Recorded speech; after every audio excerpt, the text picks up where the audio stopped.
Hello dear students, तो आज अपन discuss करेंगे जीएनएस अकेडमी पर पृष्ठ रसायन का लेक्चर नंबर 09। ठीक है। और आज के वीडियो लेक्चर में अपन देखेंगे कि जो कोलाइडी विलयन होते हैं उनमें दो प्रावस्थाएं होती हैं। हमने देखा था, एक को बोलते हैं परिक्षिप्त प्रावस्था, एक को बोलते हैं परिक्षेपण माध्यम। ठीक है। तो कोलाइडी विलयन की प्रावस्थाएं, कोलाइडी विलयन की प्रावस्थाएं,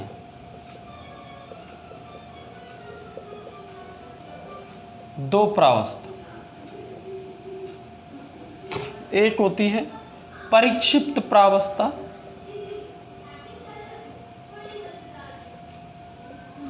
ठीक है, और दूसरी प्रावस्था का नाम है परिक्षेपण माध्यम। है ये प्रावस्था ही, लेकिन ये माध्यम है। जैसे बच्चों एक एग्जांपल देके बताता हूं मैं आपको। स्टार्च का जल में कोलाइडी विलयन, स्टार्च का जल में कोलाइडी विलयन है, तो होगा क्या, जल के अंदर स्टार्च अपने आप को वितरित करेगा। तो स्टार्च क्या है बच्चों, परिक्षिप्त प्रावस्था, ये वितरित करती है जो कम होती है मात्रा में, और जल ज्यादा है, ये तो माध्यम की तरह काम कर रहा है। तो ये है परिक्षेपण माध्यम। समझ में आ रही बात? ठीक है। जल के अंदर बीच बीच में स्टार्च के कण बैठे हुए हैं ऐसे, समझ रहे हो ना। विषमांगी प्रावस्था। तो परिक्षिप्त प्रावस्था कैसी होती है, असतत, यह है कम मात्रा में होती है, पहली चीज। ठीक है। यह अधिक मात्रा में होता है, माध्यम।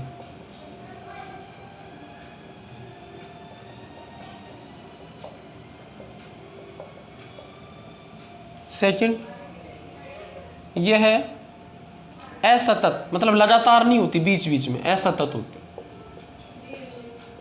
मतलब पानी के बीच बीच में स्टार्च है, यह सतत होती है, कंटिन्यूअस।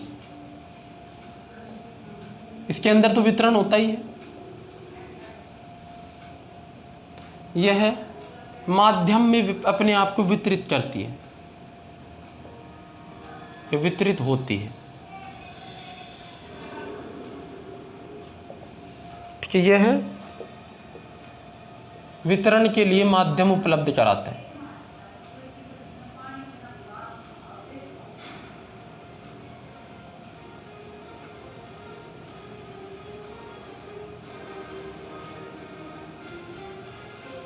ठीक है।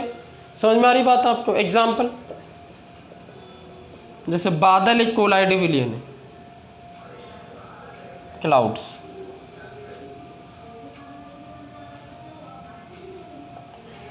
अब बादल किसका किस में है जरा समझो, गैस का, गैसीय पदार्थ होते हैं, गैसें होती हैं, गैस का द्रव में यानी पानी में या जल में, गैस का, सॉरी उल्टा बोलिए, जल का गैस में, जल का गैस में कोलाइडी में। तो बच्चों जल क्या है यहाँ पर, परिक्षिप्त। उल्टा भी हो सकता है, जरूर नहीं जल परिक्षेपण माध्यम है। जल यहाँ कम होता है, बादलों में पानी कम होता है, हवा ज़्यादा होती है, तभी तो बादल ऊपर होते हैं। तो परिक्षिप्त प्रावस्था, जल परिक्षिप्त प्रावस्था।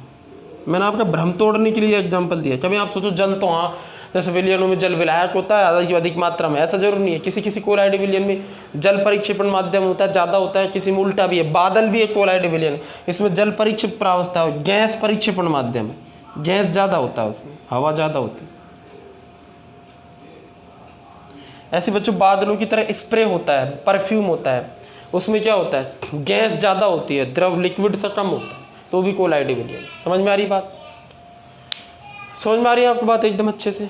ठीक है। गैस पूरे बादल में होती है, सतत होती है, परिक्षेपण माध्यम पूरा सतत होता है, पानी बीच बीच में होता है। क्लियर है? ठीक है। तो ये है, और भी बहुत सारे एग्जाम्पल ले सकते हैं। सोने का एक सॉल होता है, पहला एग्जाम्पल तो सोने का, चांदी का कोलाइडी विलयन होता है जल में, ये सोने का पानी बोलते हैं, सोने का जल में सॉल, सोल मतलब कोलाइडी विलयन, सोने का जल में सॉल, कोलाइड विलयन। तो सोना क्या है, ऐसा तत्व होता है प्रपरीक्षित प्रावस्था और जल परिक्षेपण माध्यम हो गया। तो नोट कर लो, परीक्षित प्रावस्था और परिक्षेपण माध्यम क्लियर है। दो प्रावस्थाएं होती हैं कोलाइड विलयन में, नोट कर लिया आपने। चलो बहुत बढ़िया ना। अब आगे क्या करना है, अब अपन को पढ़ना है बच्चों कोलाइडी विलयनों के विशेष नाम। मतलब क्या है, देखो परिक्षेपण माध्यम क्या है, कोलाइडी विलयन कौन से परिक्षेपण माध्यम में तैयार हो रहे हैं, एल्कोहल में तैयार हो रहे हैं, बेंजीन में तैयार हो रहे हैं, जल में तैयार हो रहे हैं, या भी जैसे बादल गैस में बना हुआ कोलाइड विलयन है। तो परिक्षेपण माध्यम क्या है, उस हिसाब से कोलाइड विलयनों के कुछ विशेष नाम याद रखना आप। कोलाइड विलयन के विशेष नाम,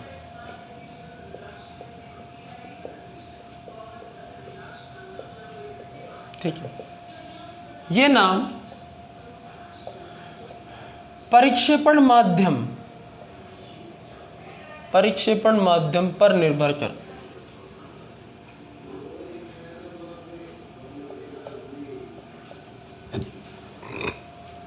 कैसे जरा देखो, यहां मैं लिख देता हूं परिक्षेपण माध्यम, परीक्षित प्रावस्था से मतलब नहीं है, परिक्षेपण माध्यम, और यहां लिख देता हूं कोलाइड विलयन का विशेष नाम।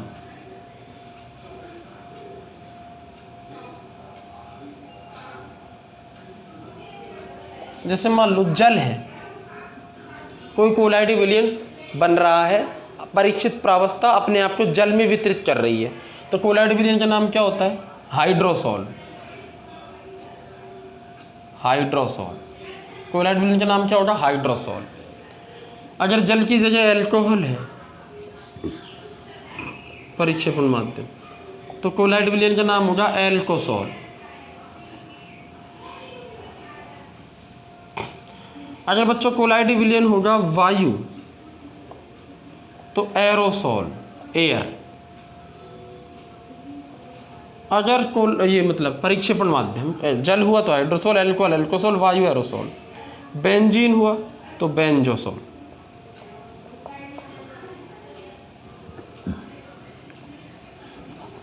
ठीक है, तो ये परिक्षेपण माध्यम है, ये कोलाइड विलयन का विशेष नाम है। नोट कर लो इसको, इजी सा है। चलो, एल्कोसॉल एल्कोहल में बना हुआ कोलाइड विलयन, हाइड्रोसॉल जल में बना हुआ कोलाइड विलयन, एरोसॉल वायु में बना हुआ कोलाइड विलयन, बेंजोसॉल बेंजीन में बना हुआ कोलाइड विलयन। ठीक है भाई, सतत प्रावस्था का नाम। चलो अब अपन बात करते हैं कोलाइड विलयनों के वर्गीकरण।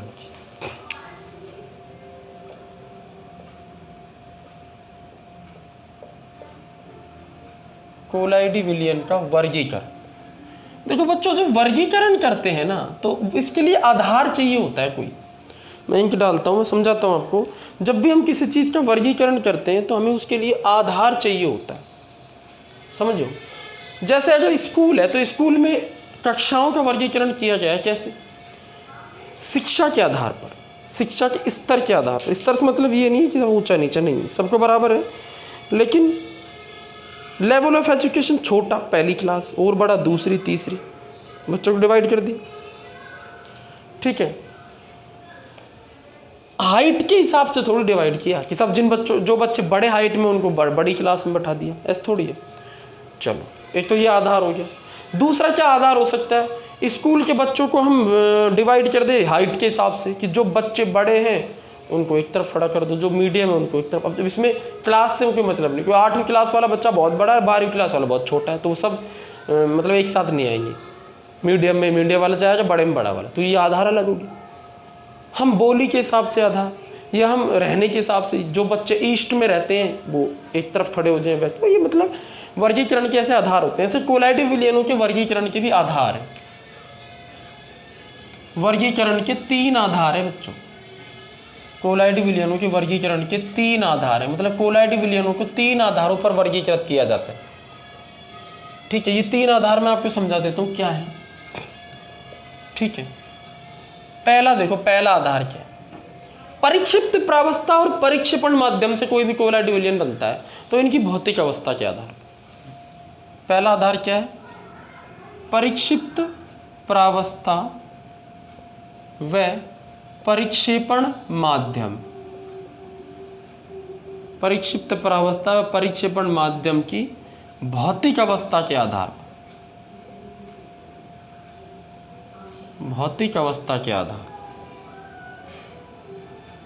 ठीक है। मैं बता दूं आपको पहले ही, कोलाइड विलयन 8 प्रकार के होते हैं। ये देखेंगे अपन कैसे कैसे। परीक्षित प्रावस्था व परीक्षेपण माध्यम की भौतिक अवस्था। जैसे परीक्षित प्रावस्था क्या हो सकती है, ठोस, द्रव, गैस। परीक्षेपण माध्यम भी क्या हो सकता है, ठोस, द्रव, गैस। तो इनका कॉम्बिनेशन बनाएंगे तो 8 प्रकार के, वैसे 3 या 9 प्रकार की बननी चाहिए, लेकिन एक गैस का गैस में कोलाइड विलयन नहीं होता कभी भी। मैं बताऊंगा कैसे, अभी सिर्फ इतना देखो। दूसरा आधार क्या हो रहेगा हमारा, दूसरा आधार हमारा रहेगा परिक्षिप्त प्रावस्था के कण जब परीक्षेपण माध्यम में अपने आप को वितरित करते हैं तो उनके बीच में आकर्षण बल है या नहीं है, उस आधार, यानी कि परीक्षिप्त प्रावस्था व परीक्षेपण माध्यम के बीच में आकर्षण बल के आधार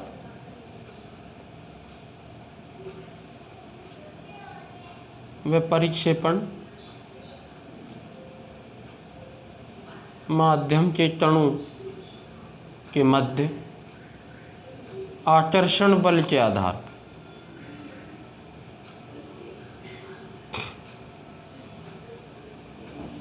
2 प्रकार के कोलाइड विलयन, द्रव स्नेही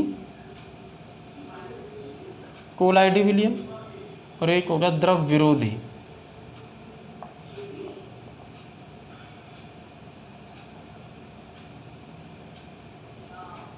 द्रव विरोधी कोलाइड।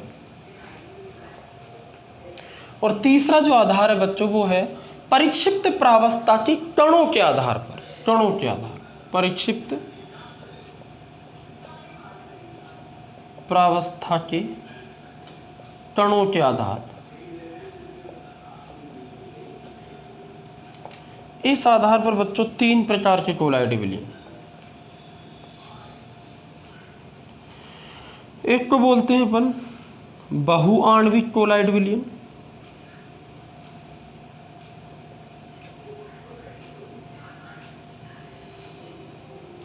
एक को बोलते हैं अगला वृहदाण्विक, बड़े बड़े वृहदाण्विक कोलाइड विलयन,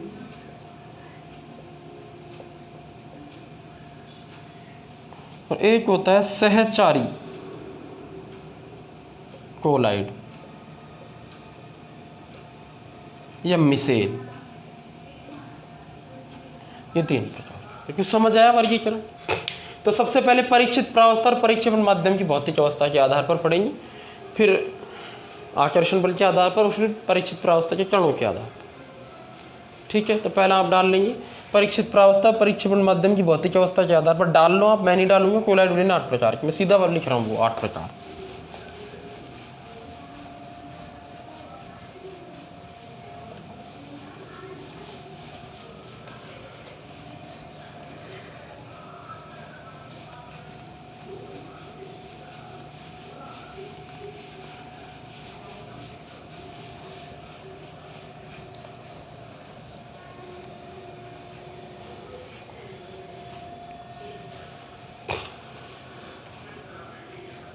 पहला आधार डाल लो आप, ठीक है।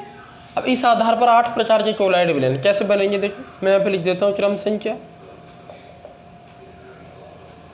यहाँ आ जाती है परिक्षिप्त प्रावस्था की भौतिक अवस्था,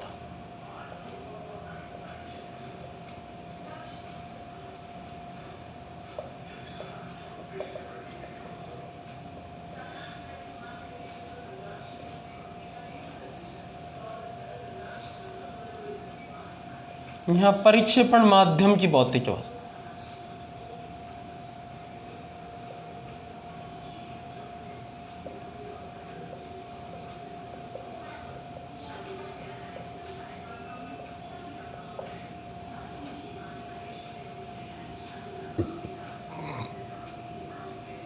कोलाइड विलयन का नाम, कोई नाम पड़ेगा कोलाइड विलयन का नाम, और यहाँ सबसे इंपॉर्टेंट है उदाहरण। ठीक है, समझ में आई टेबल? अब जरा समझो बच्चों, परिक्षेपण माध्यम की भौतिक अवस्था बहुत इंपॉर्टेंट होती है। देखो एक्चुअली में होता क्या है, कोई भी कोलाइड विलयन 3 ही प्रकार का होता है, ठोस कोलाइड विलयन, द्रव कोलाइड विलयन और गैस कोलाइड विलयन। ठोस कोलाइड विलयन जो होता है उसमें परिक्षेपण माध्यम ठोस होता है। परिक्षिप्त प्रावस्था कुछ भी हो सकती है, ठोस भी, द्रव भी, गैस भी। यानी कोलाइड विलयन में जो बड़ा घटक होता है ना वो परिक्षेपण माध्यम होता है, और वो बड़ा घटक परिक्षेपण माध्यम है। वो ठोस है तो कोलाइड विलयन भी ठोस हो जाएगा, वो द्रव है तो कोलाइड विलयन भी द्रव हो जाएगा, और गैस है तो कोलाइड विलयन भी द्रव गैस हो जाएगा। लेकिन अब जैसे ठोस कोलाइड विलयन है, इसमें परिक्षेपण माध्यम तो ठोस हो गया, लेकिन परिक्षिप्त प्रावस्था तो इसमें ठोस भी हो सकती है, द्रव भी हो सकती है, गैस भी। तो ठोस कोलाइड विलयन फिर 3 प्रकार का हो गया, ठोस का ठोस में, द्रव का ठोस में, गैस का ठोस में। परिक्षिप्त प्रावस्था की भौतिक अवस्था के आधार पर फिर से ठोस विलयन 3 प्रकार का हो गया, द्रव विलयन फिर से 3 प्रकार का हो गया, और गैसीय विलयन भी 3, तो 9 हो गए। लेकिन गैस का गैस में नहीं माना जाता कोलाइड विलयन, वो समांगी तंत्र होता है, और कोलाइड विलयन विषमांगी तंत्र है, वो वास्तविक विलयन की कैटेगरी में जाता है। तो 8 ही प्रकार के विलयन बनाने वाला हूँ, ठीक है। तो सबसे पहले परिक्षेपण माध्यम की भौतिक अवस्था ले लेते हैं अपन, ठोस। ठोस ठोस समझ गए मैंने 3 बार क्यों लिखा है। परिक्षित प्रावस्था की भौतिक अवस्था भी ठोस, फिर बदल दो द्रव, और फिर बदल दो गैस। ठोस का ठोस में, द्रव का ठोस में, गैस का ठोस। कोलाइड विलयन का नाम भी चेक करते हैं अभी क्या होगा। अगला बताओ ठोस कोलाइड विलयन, अगले बताओ द्रव कोलाइड विलयन। द्रव, द्रव और द्रव। और परीक्षित प्रावस्था क्या हो जाएगा हमारा, ठोस, द्रव और गैस। फिर नेक्स्ट गैस और गैस। लास्ट गैस और गैस का तो होता ही नहीं, ठीक है। ठोस का गैस में है और द्रव का गैस में। दिख रहा है आपको, चलो है ना।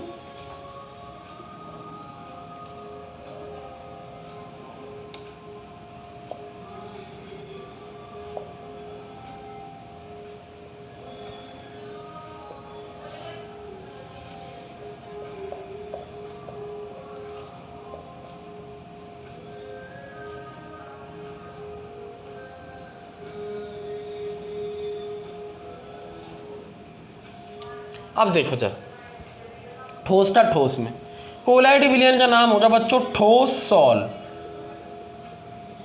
ठोस सॉल स्पेशल नाम, मतलब ठोस को ठोस में मिलाएंगे।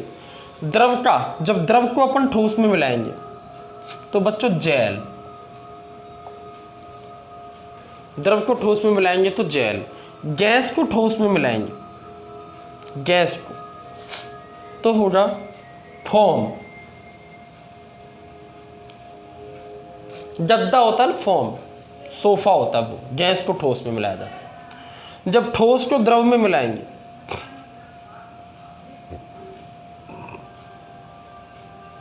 द्रव को द्रव में इमल्सन, द्रव को द्रव में मिलाएंगे इमल्सन बोलेंगे। गैस को जब द्रव में मिलाएंगे तो बोलेंगे झाग। गैस द्रव में, द्रव ज्यादा है गैस कम है, झाग बनेगी। ठोस को गैस में, गैस में जब मिलाएंगे, गैस जब परिक्षेपण माध्यम होता है तो एरोसोल बोलते हैं अपन, तो ठोस एरोसोल।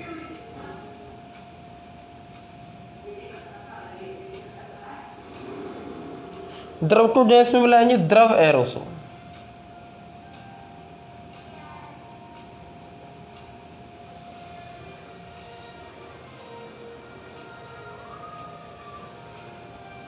ठोस को द्रव में मिलाएंगे तो बोलेंगे सॉल, सिंपल सॉल।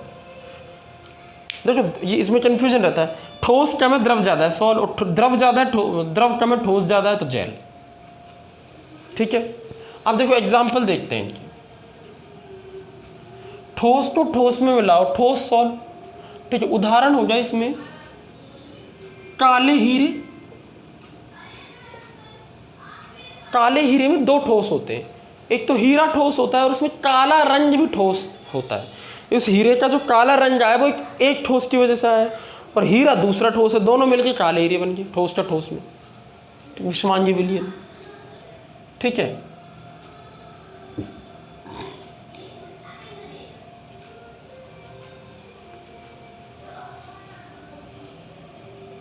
इसमें अपन ले सकते हैं खनिज पदार्थ,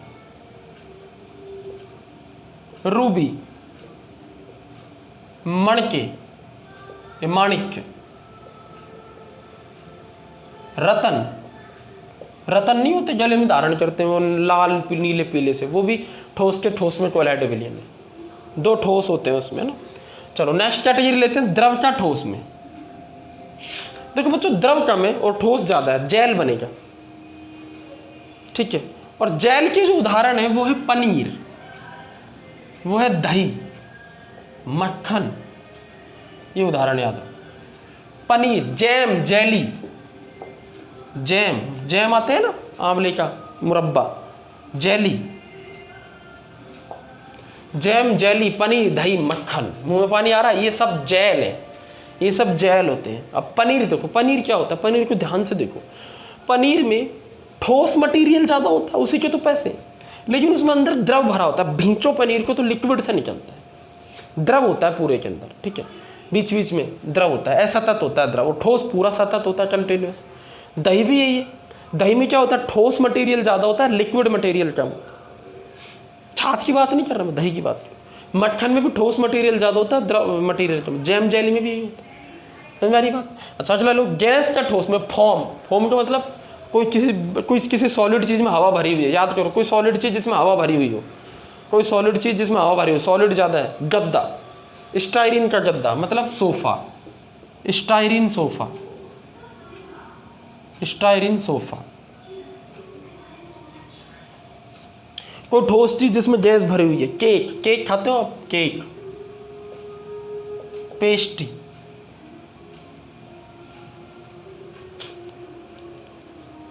styrene sofa, cake, pastry, gas भरी हुई है ठोस के अंदर।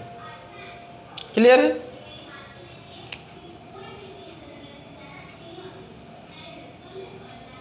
स्पंज भी ले सकते हो।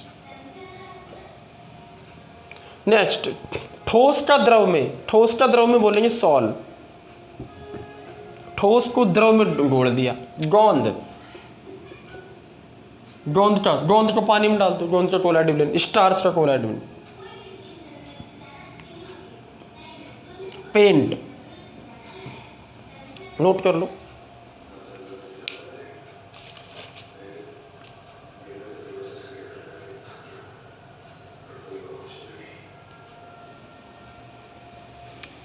सोने का सॉल। भाई द्रव अगर परिक्षेपण माध्यम है तो क्या बोलेंगे, हाइड्रोसॉल। सोना ठोस हो जाए तो सोने का सॉल,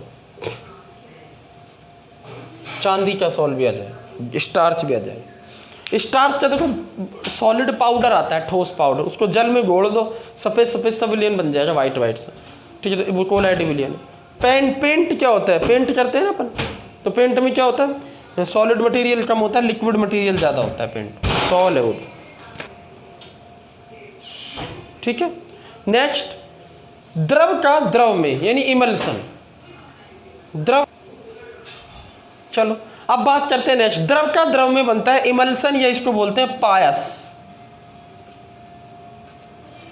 इमल्सन या पायस। देखो इसके उदाहरण है बच्चों, दूध। दूध क्या होता है, 2 द्रवों का मिश्रण है, एक द्रव जल है और दूसरा द्रव तेल या वसा होती है, वो उससे भाई जल के अंदर वसा घुली हुई रहती है, वही तो दूध है। तो एक द्रव जल हो गया, दूसरा द्रव वसा होगी, ठीक है। इसके अलावा जो दवाइयाँ होती हैं वो सब पायस होती हैं। दवाइयाँ मतलब सिरप, टैबलेट्स नहीं, सिरप, खांसी की दवाई हो गई, सिरप हो गई, तो वो एक 2 द्रवों का मिश्रण, समझ रहे हो। तेल जल मिश्रण, तेल जल या जल तेल मिश्रण, ये इसमें आ जाए। अगला देखो बच्चों, गैस का द्रव में, अगर द्रव ज़्यादा और उसमें गैस भरी हुई तो झाग होता है। झाग जो भी आप इस दुनिया में देख रहे हो ना, वो झाग है, कोलाइड विलयन, किसका, गैस का द्रव में। एग्जाम्पल, साबुन का विलयन, साबुन का विलयन झाग पैदा करता है,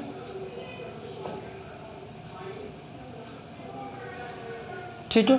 फैटी हुई क्रीम, क्रीम को बहुत ज़्यादा फैट दो तो झाग पैदा हो जाएंगे उसमें। अरे फैटी हुई क्रीम से मतलब है कि आप छाछ है आपके पास, लस्सी, और आप उलट पुलट ऐसे चेंज कर रहे हो, एक गिलास को दूसरे गिलास में, दूसरे को पहले में, पहले के दूसरे में, इस तरह, तो लास्ट में झाग से नहीं बनते बहुत सारे, वो फैटी हुई क्रीम है, उसके झाग बनते हैं, ठीक है। तो वो गैस के द्रव में कोलाइड विलयन। सोडा वाटर के झाग होते हैं, वो 10 रुपये का देता है निकाल के, याद आ रहा है, सोडा वाटर पिया है, सोडा वाटर के झाग, ये भी समझ है, ठीक है भाई। सोडा वाटर तो वास्तविक विलयन है, लेकिन सोडा वाटर के ऊपर जहाज से बनते हैं जब वो निकालता है स्टार्टिंग, वो क्या गैस का द्रव में कोलाइटिव फील आ रही है, ठीक है। ठोस का गैस, वो गैस उसमें क्या द्रव है, गैस भी है द्रव भी है, द्रव ज़्यादा है और गैस कम है। उल्टा हो जाए, गैस ज़्यादा द्रव तो बादल आ जाएगा, गैस ज़्यादा है द्रव कम है, गैस ज़्यादा झाग।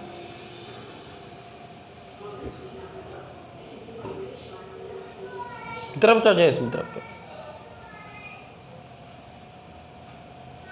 ये द्रव का गैस, अब ये आगे आएगा, ठीक है। गैस का द्रव में समझ में आ गया, गैस का द्रव। चलो नेक्स्ट, ठोस का गैस में, ठोस कम है गैस ज्यादा है, मतलब धूल, धूल उड़ रही है कहीं पर, धुआं उड़ रही है, स्मोकिंग करके धुआं निकाल रहा है कोई, तो क्या ठोस कणों को वायु में बिखेर रहा है, तो वायु ज्यादा है, ठीक है। तो धूल, धूल का तूफान या धुआं, ये दो उदाहरण याद रखो, धूल और धुआं, ठीक है।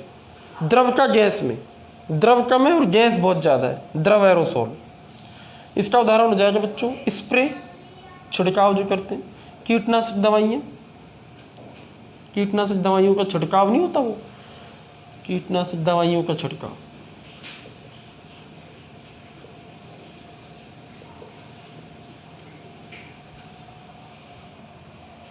स्प्रे, ठीक है। बादल, बादल में क्या होता है, गैस ज़्यादा होती है परिक्षेपण माध्यम, द्रव कम होता है। क्लियर, नोट कर लो। ये हो गया वर्गीकरण का पहला आधार, और उसके हिसाब से 8 प्रकार के कोलाइड विलयन। गैस का गैस में कोई कोलाइड विलयन अभी बनता नहीं। चलो अब लेते हैं दूसरा। दूसरा बच्चों, परिक्षिप्त प्रावस्था और परिक्षेपण माध्यम के कणों के मध्य आकर्षण बल के आधार पर कोलाइड विलयन को कितने भागों में बांटा, 2 भागों में, ठीक है। एक को द्रव स्नेही कोलाइड विलयन और एक होता है द्रव विरोधी कोलाइड विलयन।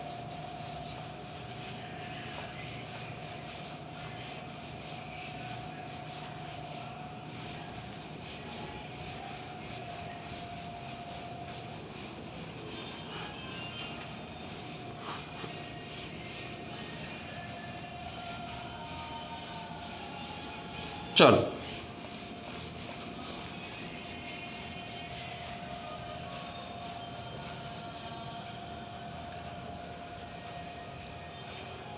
दूसरा आधार, इस आधार पर 2 प्रकार के कोलाइड विलयन, द्रव स्नेही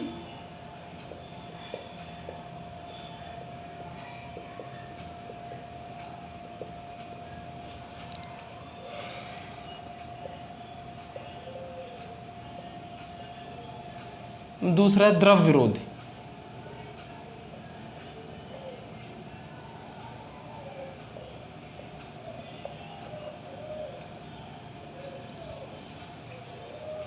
तो क्या बच्चों, द्रव स्नेही कोलाइड विलयन वे विलयन होते हैं जिन्हें सीधे डायरेक्ट बनाया जा सकता है। परिक्षिप्त प्रावस्था के कणों को सीधा परिक्षेपण माध्यम में घोल दो, सीधा बन जाएंगे वो कोलाइड विलयन। जैसे मैं आपको बताता हूं, आप क्या करो, स्टार्च लो,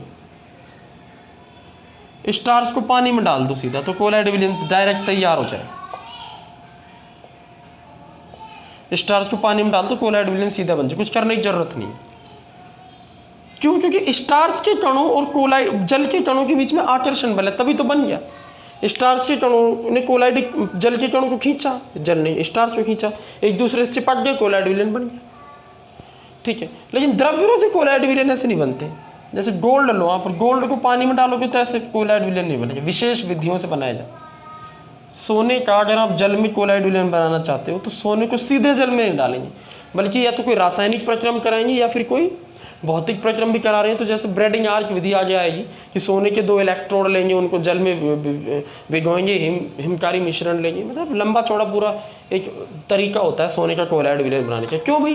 क्योंकि सोने को पानी में मिलाएंगे तो आकर्षण बल है ही नहीं।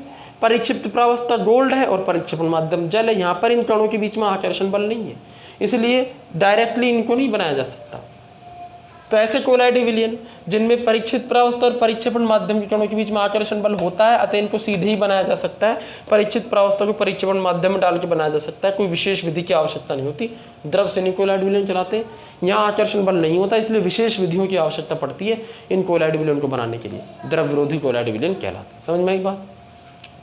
तो यहाँ लिख देंगे अपन परिक्षिप्त प्रावस्था,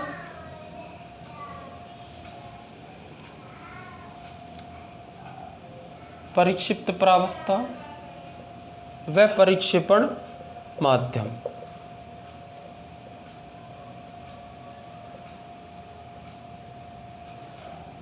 के कणों के मध्य तीव्र आकर्षण बल होता है।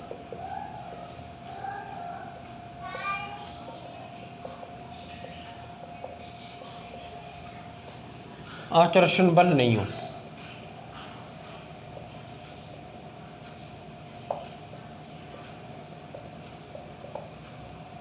ठीक है, नेक्स्ट, इसलिए तो द्रव विरोधी आकर्षण बल नहीं है।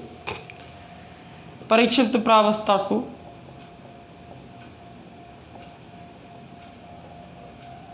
परिक्षेपण माध्यम में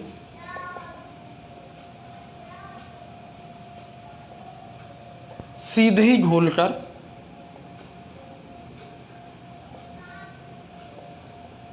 कोलाइडी विलयन बनाया जाता है।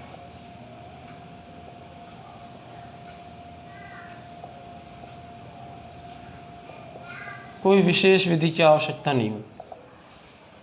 अब आकर्षण बल यहां तो है नहीं, तो परिक्षिप्त प्रावस्था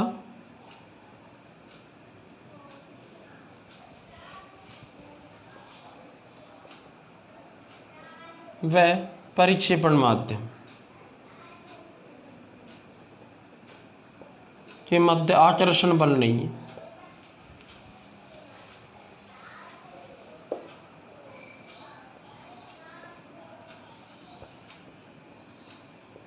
अतः विशेष विधि की आवश्यकता पड़े, अतः विशेष विधियों द्वारा बनाया जाता।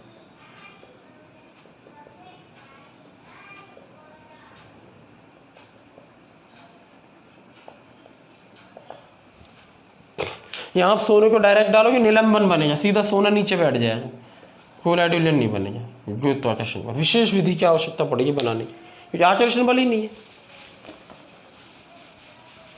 समझ में फील आई अच्छे से? यहाँ सीधा आकर्षण बल है, स्टार्च और जल के बीच में बन जाए सीधे, कोई विशेष विधि की आवश्यकता इधर नहीं है। स्थायी कौन से होते हैं? द्रव से नहीं, ये स्थायी होते हैं, ये स्थायी होते हैं, जबकि ये अस्थायी होते हैं। तभी तो नहीं बनी, ये स्थायी तभी तो डायरेक्ट मिला के बन गए, ये अस्थायी होते, अस्थायी होते। पर इनको बनाने के बाद तो इन्हें भी स्थायी करना पड़ेगा, सीधी सी बात है।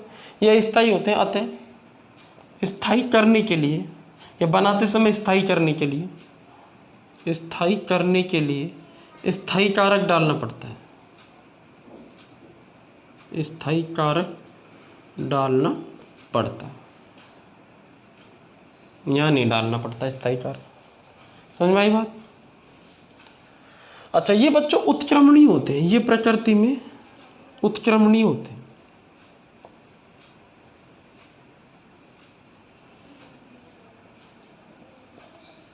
मतलब क्या है? जैसे आपने स्टार्च और पानी का कोलाइड विलयन बनाया हुआ है, तो आप क्या करो, पानी को गर्म कर दो, इस कोलाइड विलयन को गर्म करके उबाल दो, पानी को उड़ा दो, अब बाकी स्टार्च बचेगा, उस स्टार्च को वापस ठोस अवस्था में प्राप्त कर लो सुखा के, अब उस स्टार्च को दोबारा जल में डाल दो, फिर से वो कोलाइड विलयन बना लो।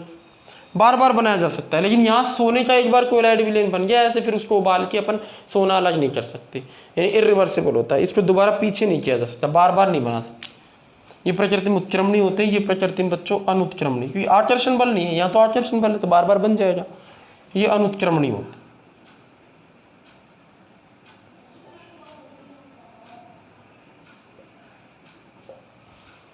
ठीक है, नोट कर लो।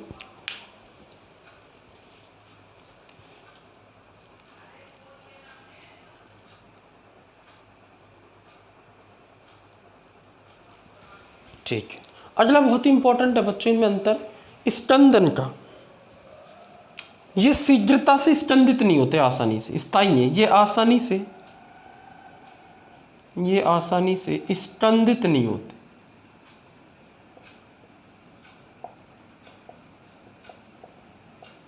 बहुत मतलब स्कंदन क्या होता है, वैद्युत अपघट्ट मिलाकर कोलाइडी विलयन को निलंबन में बदलना, इतना समझो। ठीक है, ये आसानी से इसका स्थायी है ना, कोलाइडी कणों के बीच में जबरदस्त आकर्षण बल है। परीक्षित प्रावस्था कण और परीक्षेपण माध्यम के बीच में आकर्षण बल बहुत ज्यादा है। आकर्षण बल ज्यादा है तो सीधी बात है इन्हें स्कंदित नहीं किया जा सकता। स्कंदन का मतलब होता है कि कोलाइडी कणों पर जो आवेश होता है ना उसको निरावेशित करना, उदासीन करना या निलंबन में बदलना। तो ये काम यहाँ करना बहुत मुश्किल है, ये आसानी से स्कंदित नहीं होती। ठीक है, ये आसानी से हो जाते हैं, अस्थायी है इसलिए ये आसानी से स्कंदित हो जाते।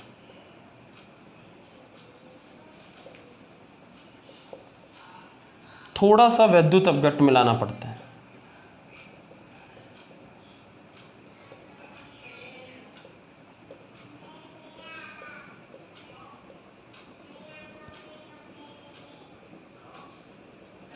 NaCl मिला दो, आसानी से स्कंदित हो जाएंगे।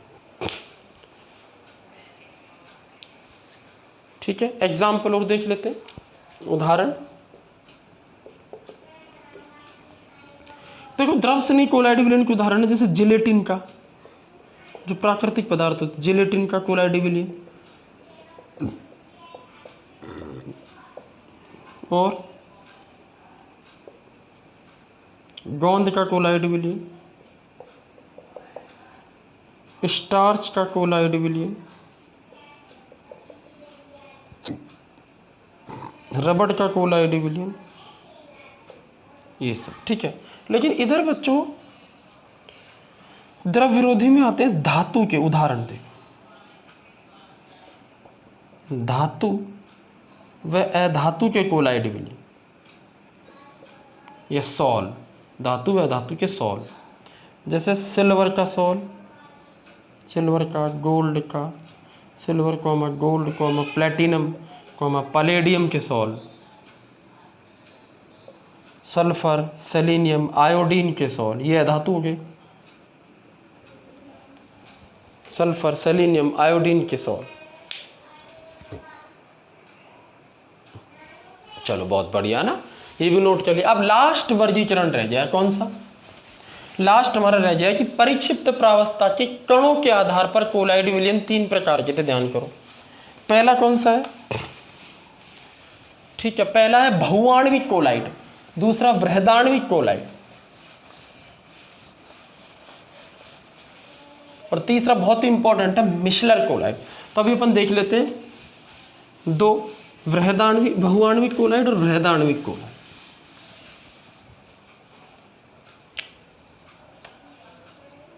तीसरा आधार है परिक्षिप्त प्रावस्था के कणों के आधार पर।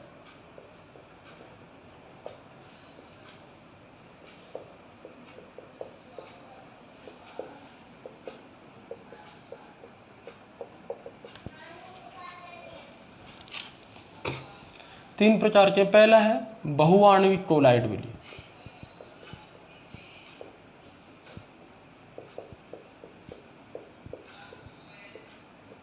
दूसरा है बृहदाण्विक कोलाइड विलयन।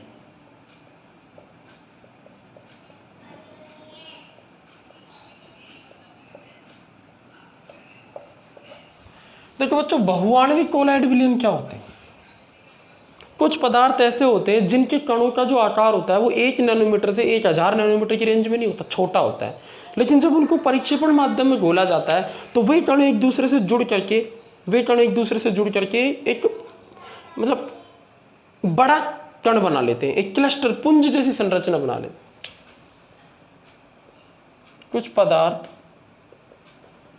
परिक्षेपण माध्यम में जाकर बड़े बड़े आकार के कण या क्लस्टर, कण या पुंज जैसी, बड़े बड़े आकार के कण या पुंज जैसी संरचना बनाते हैं। इन पुंजों का आकार कोलाइडी सीमा में होता है बच्चों। पुंजों का आकार कोलाइडी सीमा में होता है। कोलाइडी सीमा जानते हो, 1 से 1 नैनोमीटर।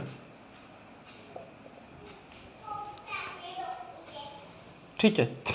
तो ये पदार्थ जुड़ करके बनाते हैं। छोटे छोटे कण एक दूसरे से जुड़कर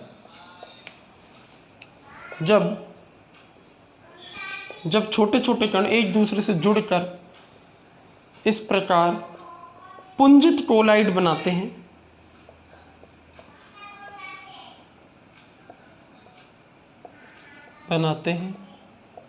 तो इस कोलाइड विलयन को बहुत सारे अणु मिले, एक पुंज बना और उस पुंज का आकार जो है वो कोलाइड सीमा में आ गया।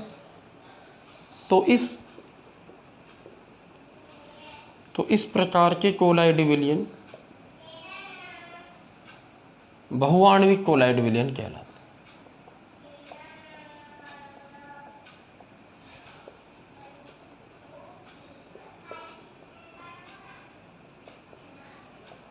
जैसे सल्फर S8 का सॉल, ये वैसे द्रव विरोधी है, मैंने लिखा था अभी, द्रव विरोधी हाइड्रोसॉल है, ठीक है, लेकिन ये क्या है, बहुआण्विक कोलाइड विलयन। इसमें क्या होता है, सल्फर 8 के 1000 अणु मिल जाते हैं। मैं आपको बता दूं, पहले सल्फर H2 होता है, जैसे उसको परिक्षेपण माध्यम में घोलेंगे तो S8 हो जाता है, मतलब 4 H2 के अणु मिलकर S8 का अणु बनाते हैं, समझ रहे हो ना आप। फिर ये S8 ऐसे 1000 अणु मिलकर एक पुंज जैसी संरचना बनाते हैं, पुंज जैसी संरचना, ठीक है। 1 नैनोमीटर से 1000 नैनोमीटर के बीच में कोलाइड कणों का इस पुंज का आकार हो जाता है। S8 और H2 का आकार छोटा होता है, H2 का बहुत छोटा, उससे बड़ा S8, फिर ये 1000 मिलकर पुंज जैसी संरचना बना रही है और कोलाइड विलयन में बदलता है। सल्फर का कोलाइड विलयन S8 का कोलाइड विलयन है एक्चुअली में। ऐसे गोल्ड का कोलाइड विलयन, अन्य उदाहरण लिख लो इसके, पहले नोट कर लो।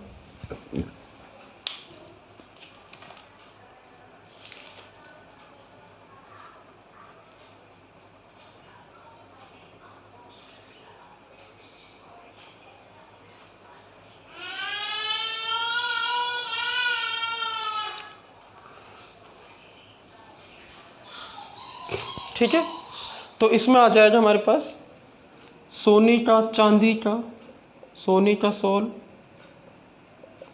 चांदी का सोल, एल्बुमिन होती है प्रोटीन, एल्बुमिन का सोल, सिलिकॉन, सिलिकॉन का सोल, सिलिकॉन, ये सब आते हैं इसमें, ठीक है। इधर बृहदाण्विक, देखो इनमें क्या होता है, अणु पहले से ही, बृहदाणु मतलब बहुलक, बृहदाणु का मतलब होता है बहुलक, बड़े बड़े अणु, पहले से ही अणुओं का आकार कोलाइड रेंज में होता है, उनको जुड़ना नहीं पड़ता, ठीक है।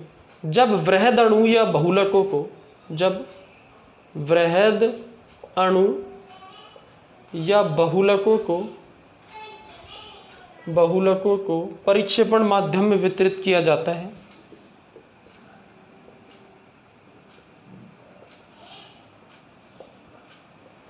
परिक्षेपण माध्यम में वितरित किया जाता है, तो इनके अणु कोलाइड विलयन बना लेते हैं, क्योंकि पहले से उस रेंज में होते हैं, इनके अणु कोलाइड सीमा में होते हैं, इनका आकार कोलाइड सीमा में होता है। प्राप्त विलयन बहुत स्थायी होता है, और सुन लो, प्राप्त विलयन बहुत स्थायी,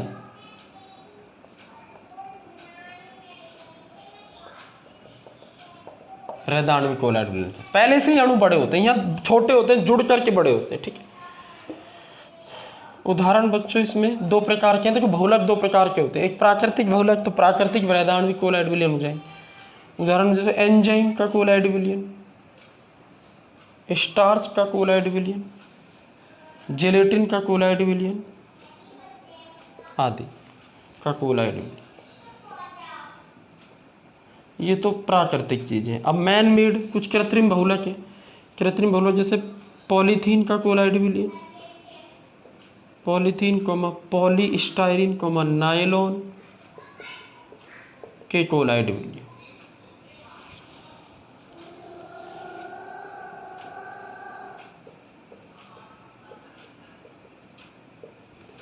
ठीक है। ये है,